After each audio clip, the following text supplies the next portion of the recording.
I should have taken a rideshare. That thought drifted through my mind as I hurried down the steps into the station, the cold November air still clinging to my jacket. It was past midnight, the hour when the city felt like it was exhaling, emptying itself of noise and people. The fluorescent lights flickered overhead, casting long, thin shadows along the tiled floor. My shift had run late again. It always did. And I always convinced myself that one more late train wouldn't hurt, one more quiet ride home. Just one. The station was nearly silent when I reached the platform, just a vending machine humming and a janitor mopping in slow, tired circles. Far down the tunnel, the faint rumble of an approaching train rolled toward me like distant thunder. I tugged my backpack strap higher on my shoulder, checking my phone out of habit even though the battery was nearly dead. 1 bar, enough for the ride. The train screeched into the station with a gust of stale, warm air. I stepped into the last car, mostly because it was closest to the stairs. It looked like any other car on any other night. Dull overhead lights, rows of empty seats, a few scattered passengers who kept their eyes on the floor. A man in a work uniform sat hunched near the middle, elbows on his knees. Farther down, a woman scrolled through something on her phone, her face pale in the screen's glow. A teenager wearing a hoodie leaned against the window, quietly tapping his foot to music I couldn't hear. Nothing unusual, nothing strange, just life happening after hours. I slid into a seat by the door. The air smelled faintly metallic, like cold rails and recycled breath. I pulled out my phone again, mostly to reassure myself I wasn't completely cut off from the world. For a second, the screen froze. Then the single bar of service vanished. No signal. The doors shut with a heavy thud. The lights flickered, subtle, but enough to make my pulse jump. The car jolted as the train began to move, picking up speed faster than I expected. I looked around, waiting to catch the eye of someone else who had noticed the strange acceleration. But everyone kept their gaze fixed ahead, unmoving. The rumble beneath my feet deepened, a vibration that felt too strong for the tracks I rode every day. It wasn't dangerous, just wrong, like a familiar voice speaking in the wrong tone. The lights flickered again, longer this time, a stuttering pulse that washed the car in brief shadows. The woman with the phone didn't look up. The man in the uniform didn't shift. Even the teenager didn't seem to register it. A quiet unease settled into my spine. Something about the air felt heavier, as if the car had sealed itself shut the moment the doors closed. I took a slow breath, trying to shake it off. It was late. I was tired. Whatever odd feeling crept over me would fade soon enough, and this would be just another night I forgot by morning. But when I glanced up at the route map above the doors, I felt the first real sting of fear. The lights marking each stop were off. All of them. And for the first time tonight, the car felt too quiet, like everyone was waiting for something I hadn't been told about. I straightened in my seat, fingers tightening around my phone. Something was wrong. And the night was suddenly much longer than it should have been. The train kept moving, steady at first, then with a subtle lurch that made the metal floor vibrate beneath my shoes. I tried to ignore the uneasiness curling in my stomach, focusing instead on the quiet hum of the car. But the silence felt unnatural, like the moment before a glass slips off a counter and shatters. I glanced toward the woman with the phone. Her screen dimmed, then brightened again. She tapped it, frowned, and for a moment her eyes lifted, almost toward me. Her gaze paused just shy of mine, as if something blurred in the air between us. Then she blinked and looked away, as though she had been staring at a blank seat. That flicker of being unseen prickled across my skin. I adjusted my backpack, making a small noise on purpose. The zipper rattled. The sound echoed louder than it should have. Yet no one reacted, not even the teenager tapping his foot. He didn't look up, didn't acknowledge me at all. A pulse of static crawled through the speakers overhead. It wasn't the usual announcement tone, no cheerful voice naming the next stop, just a dry, whispering hiss that faded into a low hum. I checked my phone again. No service. The clock was frozen at 12:13, even though I swore several minutes had passed. I swallowed, suddenly craving some kind of human interaction, anything to anchor myself. The man in the work uniform was closest. His shoulders slumped forward and his eyes were half closed with exhaustion. I leaned slightly in his direction. "Excuse me," I said quietly. "Do you know if the announcements are down? The map isn't showing any stops." He didn't react. I cleared my throat. "Sir!" Nothing. For a strange moment, it felt like I wasn't speaking at all, like my voice never left my mouth. I lifted my hand, waving slightly. His head jerked, not toward me, but sharply to the side as if he felt a breeze pass by. His eyes drifted over me, unfocused, sliding across the space where I sat without landing on me. My breath caught. It wasn't that he didn't hear me. It was that he didn't recognize me as someone who could be heard. Just then, the train passed a station without slowing. The platform flashed by in a streak of pale lights, empty benches, a vending machine glowing in silence. No announcement, no chime. The train didn't even pretend to stop. The woman with the phone finally looked up as the platform blurred past. Her expression pinched, confused, maybe worried. She stood, gripping a pole as she leaned toward the doors, trying to peek out the window. Her gaze swept back toward the seats.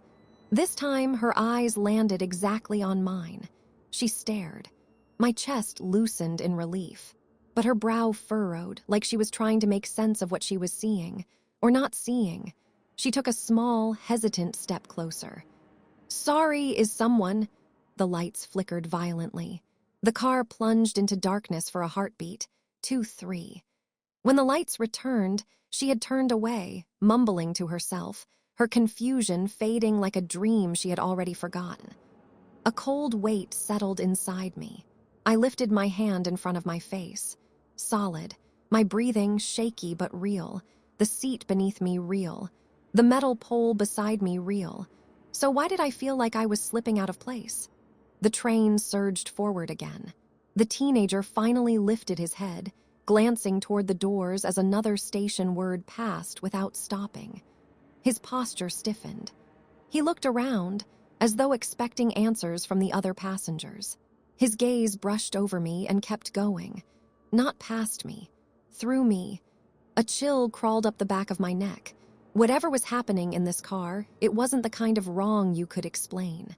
It was the kind that noticed you only after it had already started changing you. And I had the terrible, sinking feeling that whatever was happening to the others might already be happening to me. The tunnel outside the windows shifted from familiar concrete to something darker, older. Layers of stone and rusted metal that didn't belong to any part of the city I knew. Shadows clung to the walls in long strips, stretching like they were being dragged alongside us.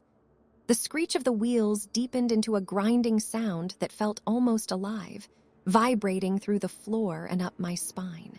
I stared at the route map above the doors again, still unlit, still blank. Then, without warning, the digital display flickered to life, but instead of station names, a row of distorted symbols crawled across it. They jittered, rearranged themselves, then dissolved back into empty light. It reminded me of a screen trying to show information that didn't exist anymore.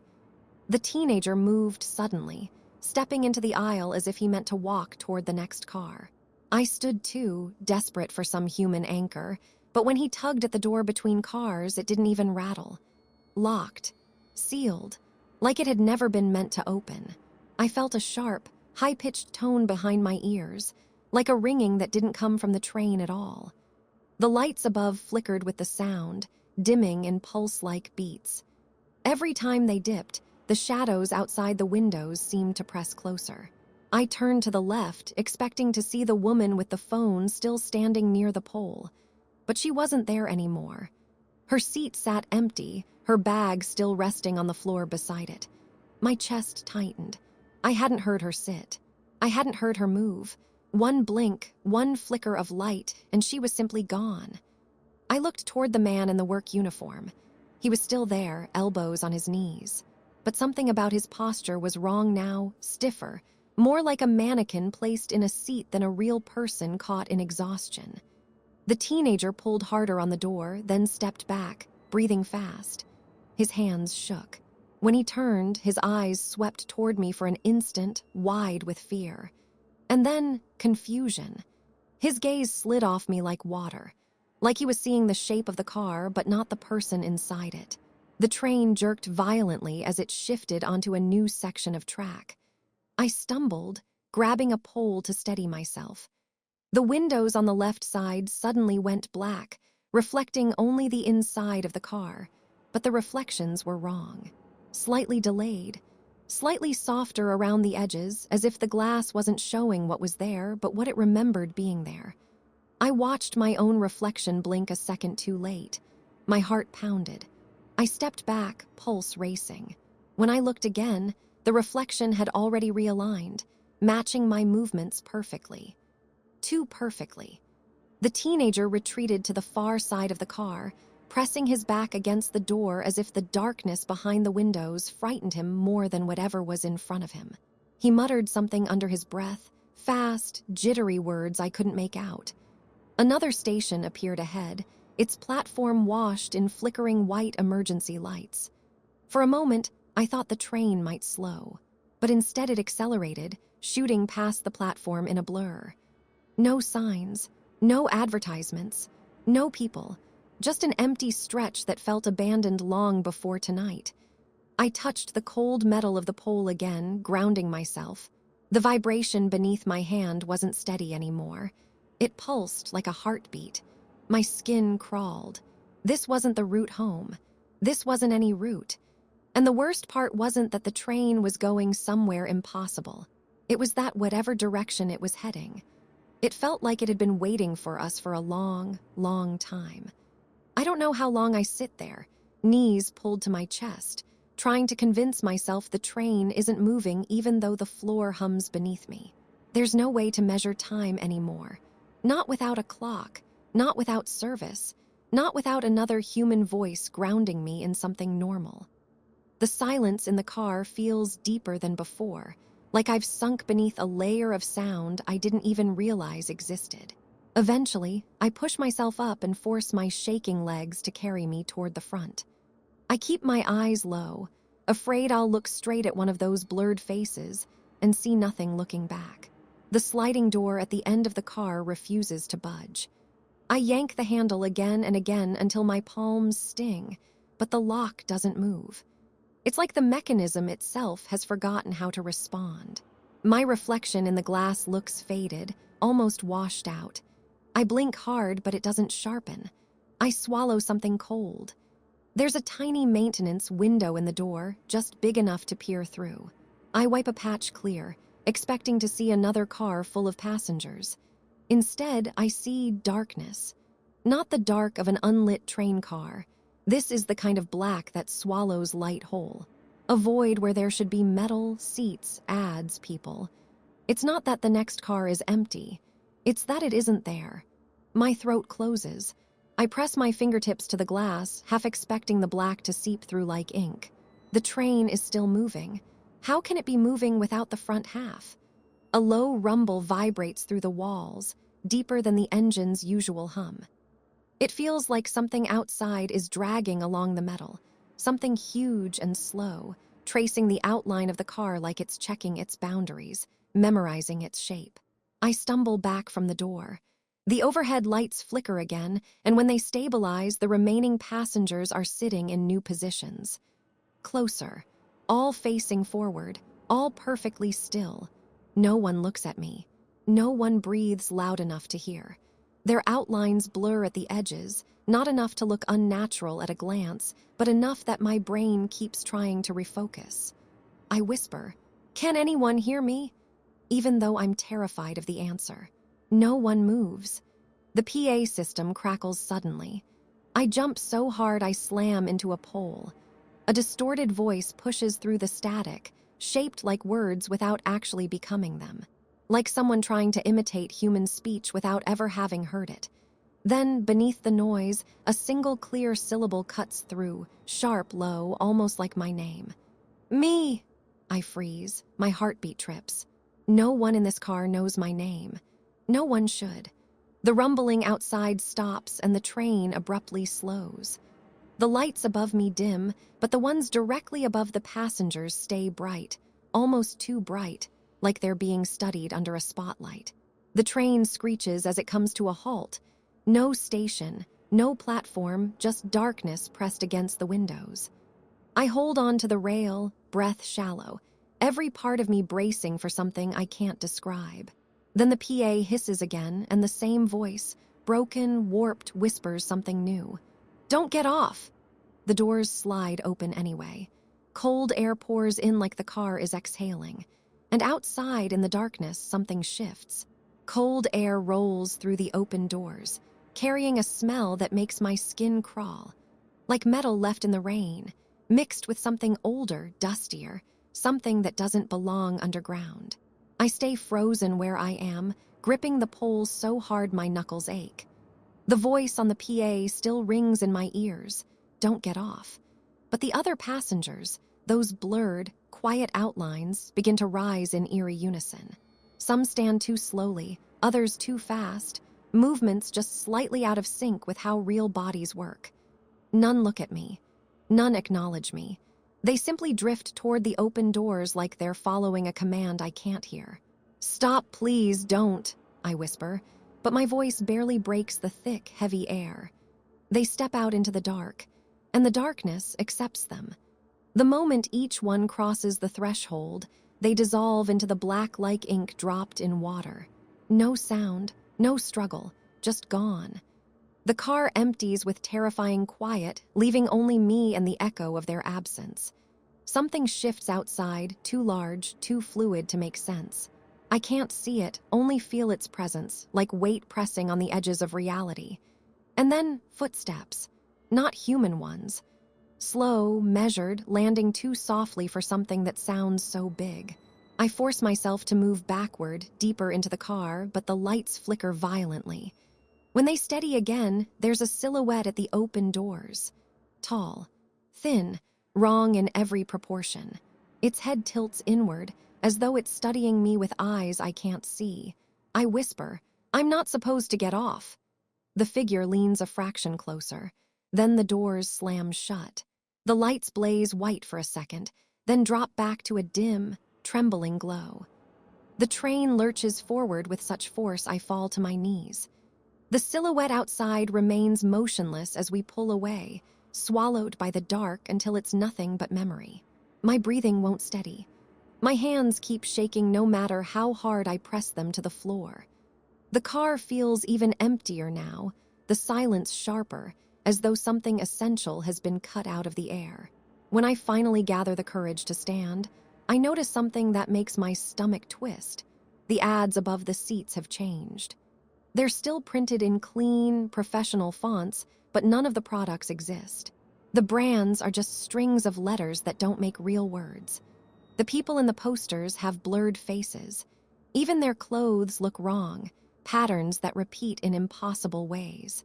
The train is still moving, but the hum beneath my feet feels uneven, like the tracks are shifting or breaking or being built in real time. I stagger toward a window. Outside is pitch black. No tunnels, no lights, no infrastructure at all.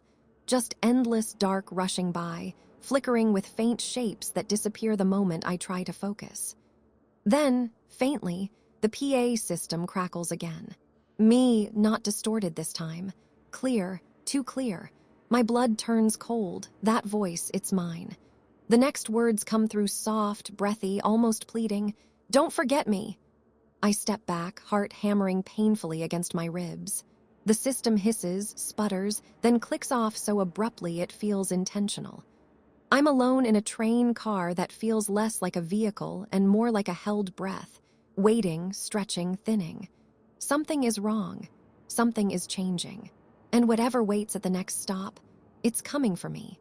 The next jolt of the train feels different, sharper, more deliberate, as if the car is no longer following a track but being moved by something with intention.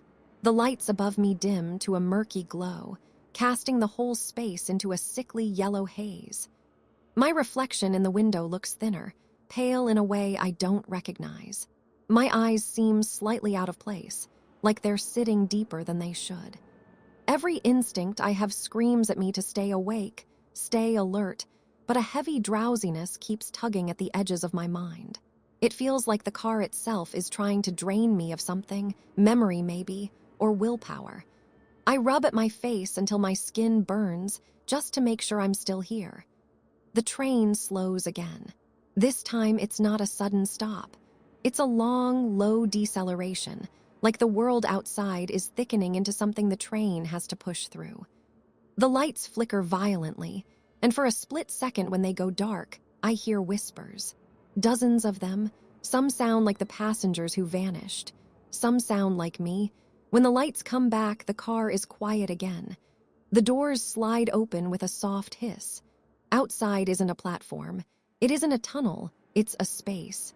A vast, dim void shaped like a station only in the loosest sense.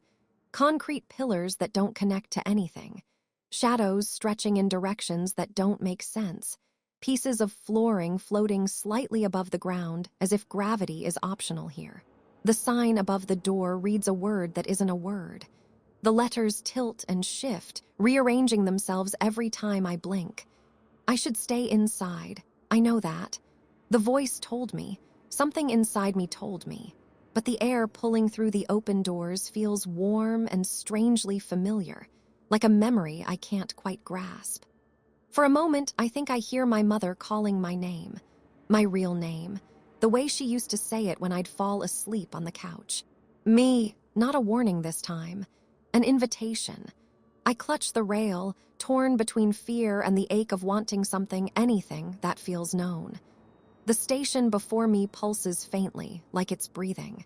And somewhere deep inside that impossible space, a soft light flickers, steady and warm like a porch light waiting for someone to come home. My heart twists. I take a single step toward the door. The PA crackles behind me, blaring so loud I flinch. The distortion is gone. The voice is human, alive, desperate. Don't let it take you. I spin around. No one's there. The speakers are silent again. But the fear in the voice was real, raw enough to slice through the fog creeping into my thoughts. My breathing quickens. The warm light outside shifts, stretching into a long corridor of flickering glow. It feels like looking into nostalgia itself, soft edges, faded colors, every emotion wrapped in longing. And buried beneath it something else. A presence, a watching, a waiting. I feel it before I see it, a pulse of attention, like the moment in a nightmare when you know something is staring right at you even though you can't turn around. My stomach lurches. My skin prickles. The warmth is wrong. The familiarity is stolen. It's bait. I retreat from the doorway, shaking my head hard enough to make my vision blur. No, I whisper. No, no, no. The shadow at the far end of the station shifts. Tall, slow, peeling itself from the darkness like it's been listening to my heartbeat. The doors begin to close. For a horrifying moment, I think they won't shut in time, that the stretching shadow will reach me before the train moves. But the doors seal with a metallic thud, and the car lurches forward, accelerating faster than anything mechanical should. I stumble, grabbing the nearest pole as the impossible station is swallowed by the dark. The whispers return, faint and overlapping. Don't forget. Don't look back. Don't let it take your place. My head throbs. A cold realization spreads through me. Something down there didn't want me to leave, and something inside this train isn't finished with me yet. The train jerked violently one last time and slowed, the hum beneath my feet fading into an uneasy silence. I braced myself against the pole, every nerve screaming, every thought screaming that something inside this car, inside me, was changing. When the doors slid open, the station outside was normal. I almost laughed at the relief, almost stepped out, but the echo of those whispering voices, "Don't forget, don't let it take you," stayed embedded in my chest. I left the car anyway, stepping onto the familiar tiles of my city's underground. The fluorescent lights buzzed overhead, the tracks stretched into the distance like they always did, The vending machines hummed softly. The air smelled normal. The train left behind the faint metallic scent of the impossible, but it stayed at the edges of my memory, like a shadow I could feel brushing my skin. I climbed the stairs, each step heavy but necessary, carrying the tight, inexplicable ache in my chest. I pushed through the turnstile, swiping my card with trembling fingers, and emerged onto the quiet street. A cool wind brushed my face. Streetlights glimmered in puddles, cars droned softly in the distance. It was the city I knew. My city. I walked home slowly, half expecting some subtle change, a hint that things weren't quite as they should be. The street I usually passed was empty, but that was normal for this hour. My apartment building loomed ahead, familiar and solid, a beacon of routine. I swiped my key, opened the door, and froze. The apartment was exactly as I remembered, but wrong. The photos on the walls were blank frames. The couch where I usually collapsed was empty, pillows arranged neatly as if untouched for days. My laptop sat closed on the table, the screen blank, and every note I had ever typed had vanished. My phone buzzed once, then displayed nothing, contacts erased, history erased, messages erased. The world had rewritten itself. I whispered my own name just to test it. Avery! No answer. I ran to the bedroom. The bedspread was in place, folded neatly, but no trace of me. My belongings were there, but they weren't mine anymore. It was as if I had been living in a ghost version of my life, and tonight, someone else decided to take over. I sank to the floor, the ache in my chest deepening. I was home, yet no one knew me. No one remembered. The city I loved, the life I had clung to, all gone, erased as though I had never existed. A distant sound made me look up. From far below, through the subway vents, I could hear the faint metallic hum of the train. It wasn't just a sound, it was a promise. A whisper carried through the tunnels, brushing my memory like a cold wind. You came back, but you are not remembered. I curled into myself, listening. The night stretched wide around me, vast and indifferent. Somewhere deep under the streets, the train continued its endless journey, taking and leaving, remembering and erasing. And I realized with a bitter, hollow certainty, I had survived. But the world I returned to did not know me. I was home, but I was nothing to anyone. The city went on, and I was already disappearing from it.